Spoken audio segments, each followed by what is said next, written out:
was one. Yeah, I'm sure. Well, I'm pretty sure.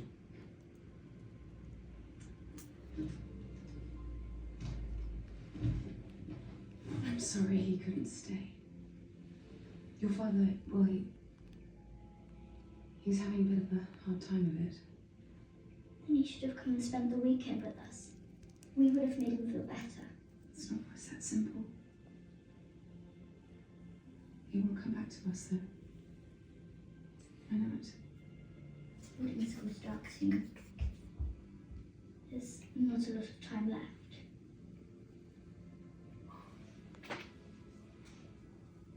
That's why you should go and play.